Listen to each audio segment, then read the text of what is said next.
अंधेरा। एक रात, एक छोटे से गांव में, एक पुरानी हवेली में एक आत्मा बसी थी। उस हवेली में कुछ अजीब माहौल था, जहां हर कोना अंधेरा था और हर कदम पर कुछ भयानक आवाजें सुनाई देती थी। लोग कहते थे कि हवेली में किसी भूत की रूह है जो अंधेरे में छुपी हुई है।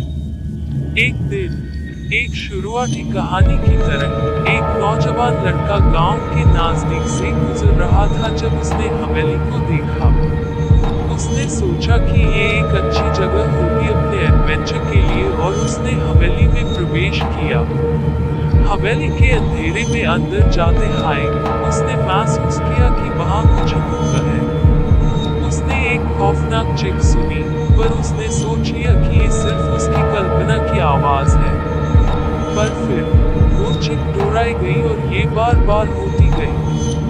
वो भयानक आवाजें उससे अंदर लग जा रही थी। उसने आगे बढ़ा और एक कमरे में पहुंचा, जहां उसने एक पुरानी किताब पाई। उसने किताब खोली और उसमें लिखी कुछ श्लोक थे, पर जैसे हाय वो श्लोक पढ़ने लगा, कमरा अंधेरा होने लगा और उसने महसूस किया कि वहां कोई और भी है।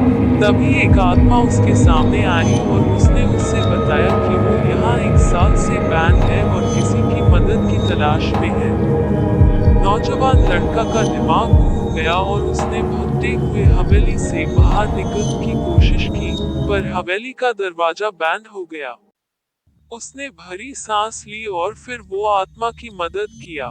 उसने उससे हवेली से बाहर निकला और आत्मा ने उससे शुक्रिया अदा किया। पर ये कहानी अभी खत्म नहीं हुई। उसने जाना कि वो आत्मा क्यों बैंड हवेली में थी और क्या उसकी असली पहचान क्या थी। क्या वो लड़का सच्चे को जान पाएगा या हवेली के अंधेरे में खोए रहेगा? ये एक राज है जो आपको खुद ही खुलासा करना होगा। रवि ने किलर के साथ युद्ध करने का समय मिला, लेकिन वो अंदर से कुछ और लेकर नहीं आया था। उसने बस अपने दिमाग का इस्तेमाल किया और अंधेरी रात में अपने दोस्त के लिए लड़ने का फैसला किया। रवि ने किलर के साथ लड़ाई में अपनी सभी शक्तियां जमा की। हर एक पल, हर एक सेकंड उसके लिए एक नया मौका मिला था। लेकिन वो निराश होने का सोच भी नहीं सकता था। धीरे धीरे रवि ने देखा कि उसका समय आने वाला है। किलर की शक्तियां कमजोर हो रही थी।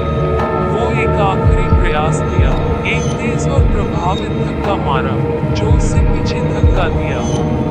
रवि ने उसका फायदा उठाया और अपने सारे जोश से उस पर हमला किया। उसने अपने साथ एक पत्थर लेकर किले के ऊपर चढ़ा।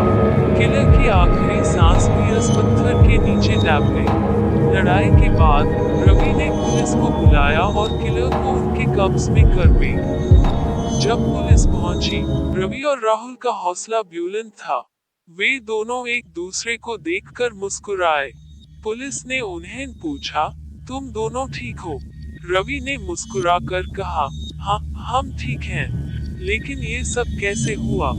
राहुल ने सब कुछ पुलिस को बताया। उन्होंने उन्हें डिटेल में ये सब बताया कि कैसे वो अंधेरे घर में लड़ते रहे और कैसे रवि ने हिम्मत दिखाई और अपने दोस्त के लिए अपने जीवन की खातिर खड़ा हो गया।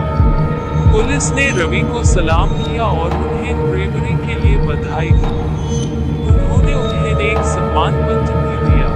जब रवि और राहुल घर वापस आए, उन्होंने एक दूसरे को गले लगाया। उन्होंने जान लिया कि दोस्ती का असली मतलब ये होता है एक दूसरे के लिए खड़े रहना, मुश्किल समय में साथ देना। अंधेरी रात का आखिरी अंधेरा उनके लिए एक नया उजाला लेकर आया।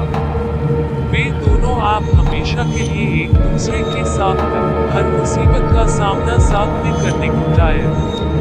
उन्होंने ये सफर महसूस किया कि जिंदगी कितनी अनोखी होती है। कभी कभी इंसान को अपनी बहादुरी को परखने का अवसर मिलता है, और कभी कभी दोस्ती और विश्वास की गहराई को समझने का। रवि और राहुल ने ये घटना को कभी भूल नहीं दी। उनका ये अनुभव उन्हें सिखाता है कि हर एक अंधेरी रात के बाद एक नया सुबह होती है, और अगर साथ में हो तो कोई भी मुसीबत का सामना मुश्किल नहीं होता। उनके मन में एक नई उम्मीद की किरण चमकती थी। वे दोनों नए सपनों की ओर बढ़ रहे थे, एक दूसरे का साथ देते हुए। अंधेरी रात का आखिरी अंधेरा उनके जिंदगी का एक महत्वपूर्ण हिस्सा बन गया था। वे दोनों अब एक नई शुरुआत के लिए तैयार थे, हर मुश्किल का सामना करने के लिए।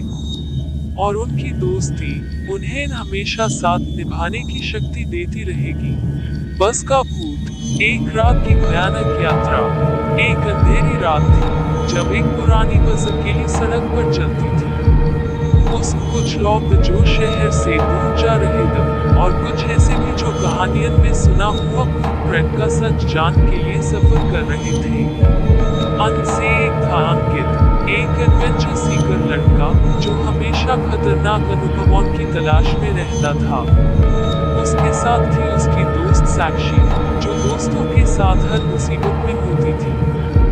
बस की खिड़कियों से बाहर का अंधेरा देखकर साक्षी ने पूछा, अंकित, क्या ये सच है कि इस सड़क पर रात को एक भूत घूमता है? अंकित मुस्कुराए और बोला, शायद, लेकिन हम इससे भूतने वाले हैं। इमेजिन, एक असली भूत को देखने का मौका। साक्षी थोड़ी डर गई, पर उसने भी मन भर दिया, ठीक है, लेकिन मुझे उम्मीद है कि ये सिर्फ एक कहानी ही है। वे दोनों एक बस में सवार हो गए। बस चलती चली गई और रात का अंधेरा गहरा होता गया। थोड़ी देर बाद बस ने एक पुरानी हवेली के पास रोक लिया। अंकित और साक्षी ने बाहर देखा और देखा कि हवेली बिल्कुल भयानक लग रही थी, खौफ से भरी हुई। बस के कुछ दूसरे यात्री भी हवेली की ओर देख रहे थे। एक बूढ़े आदमी ने अंकित और साक्षी से कहा, बाको, यहाँ रहने की जगह बहुत खतरनाक है। भूतों का घर है ये। अंकित हंसने लगा, भूतों का घर, वहीं तो हमें जाना है। चलो। साक्षी डर गई, पर अंकित के साथ चल दी। हवेली के दरवाजे पर पहुंचकर उन्होंने दरवाजा खोला और अंदर चले गए। अंदर अंधेरा था, क्या वहां कोई भूत था या नहीं, ये समझ जाना मुश्किल हो रहा था। थोड़ी देर चलने के बाद उन्होंने एक कोना देखा जहां एक पुरानी कुर्सी थी। कुर्सी पर एक पुराना किताब भी था। अंकित ने इस किताब को उठाया और पढ़ना शुरू किया। साक्षी डर गई और बोली, अंकित, हमें यहाँ से जल्दी निकलना चाहिए। ये सब खतरनाक लग रहा है। पर अंकित सुनता हाय नहीं था। वो किताब पढ़ता रहा, जबकि साक्षी डर कर अपने आसपास देखती रही। किताब में लिखा था, इस हवेली में एक भूत रहता है, जो रात को जाग जाता है। उसने एक लंबी कहानी सुनी है, जो इस हवेली की रहस्यमय कहानी है। साक्षी ने अंकित को रोका, अंकित, ये सच नहीं हो सकता। चलो, यहाँ से जल्दी चले। अंकित हंस गया और बोला, साक्षी, कहानी तो सिर्फ शुरू है, अभी तो असली मजा शुरू होगा। साक्षी कहते हुए उन्होंने अपना सफर जारी रखा। लेकिन हवेली के अंदर घूमते वक्त उन्हें कुछ अजीब सा महसूस होने लगा, जैसे कोई उन्हें देख रहा हो, लेकिन किसी को दिखाई नहीं दे रहा था। थोड़ी देर बाद वो एक पुराने कमरे में पहुंच गए, जहां एक पुरानी अलमीरा थी। अंकित इस अलमीरा को खोलकर देखता रहा, जबकि साक्षी बहुत डर गई थी। अलमीरा में एक पुरानी फोटो एल्बम था, जिसे अंकित ने उठाया। उसमें कुछ पुरानी तस्वीरें थी, जो काफी अजीब लग रही थी। एक फोटो में एक आदमी एक भूत से लड़ रहा था। साक्षी ने डर कर कहा, अंकित, हमें यहाँ से निकलना चाहिए।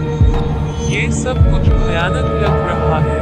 अंकित ने ध्यान हाय नहीं दिया और तस्वीरों को देखते रहा। तभी उन्हें कुछ आवाज सुनाई दी, जैसे किसी ने उन्हें बुलाया हो।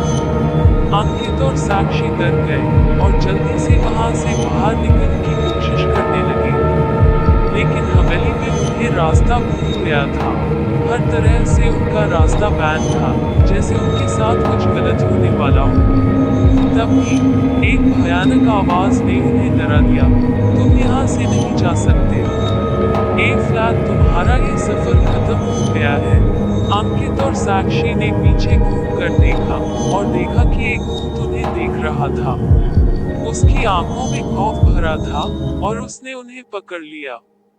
साक्षी चिल्लाई, बचाओ, कोई हमें बचाओ, पर कोई उन्हें सुन नहीं रहा था। भूत ने उन्हें अपने साथ ले लिया और उनकी यात्रा एक और भयानक मोड़ पर बढ़ गई। जब सुबह हुई, लोगों ने देखा कि बस हवेली के पास रुकी है, लेकिन बस में कोई नहीं था, सिर्फ एक पुरानी किताब और फोटो एल्बम जो अंकित और साक्षी की भयानक यात्रा की गवाह थी।